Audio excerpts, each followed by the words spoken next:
दोस्तों, दुनिया की सबसे कम उम्र नोबेल प्राइज़ हासिल करने वाली मलाला यूसुफजई के बारे में तो आप ज़रूर जानते होंगे। किसी वक्त पाकिस्तानियों की हर दिल अजीज़ समझे जाने वाली मलाला दरअसल गद्दारों की फहरस्त में आती है, क्योंकि इसने पाकिस्तानियों के दिलों और यकीन के साथ खिलवाड़ किया है। लोग जितनी ज़्यादा इसे मोहब्बत करते थे, अब उतनी ही ज़्यादा इसे नफ़रत करते हैं। इसकी मेन वजह यह है कि इसने जो किताब लिखी आई एम मलाला, दरअसल ये किताब क्रिस्टीना लेब नामी जर्नलिस्ट ने लिखी है। इस किताब में खुल्लम खुला पाकिस्तान और पाक फ़ौज की मुखालिफत की गई है। हुकूमत पाकिस्तान की जानिब से इस किताब पर पाबंदी आयद की गई है, लेकिन दीगर ममालिक खासतौर पर इंडिया और अमेरिका में इस किताब को काफ़ी पजीराई मिली है। इस किताब में कुरानी आयात और इस्लामी अहकामात की भी मुखालिफत की गई है।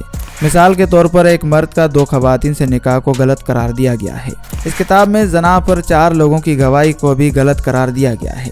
इस किताब के पेज नंबर 28 में इस्लाम का मजाक बनाया गया है। नऊजुबिल्लाह, इस्लाम को मल्टीनेट यानी दहशतगर्द करार दिया गया है, जिस पर मलाला को कई एजाज़ात, दौलत और शोहरत से नवाजा गया। अब ये मुकम्मल तौर पर बरतानिया में रहती है और वहाँ बैठकर पाकिस्तान के खिलाफ जहर उगलती रहती है। मशहूर गुस्ताख़ रसूल तस्लीमा नसरीन मलाला को अपनी छोटी बहन करार देती है, जिसने रसूल अकरम सल्लल्लाहु अलैहि वसल्लम के खिलाफ गुस्ताखाना किताब लिखी थी।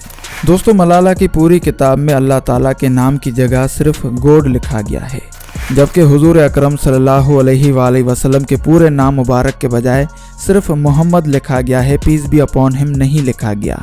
किताब के मुताबिक पाकिस्तान रात के अंधेरे में बना था।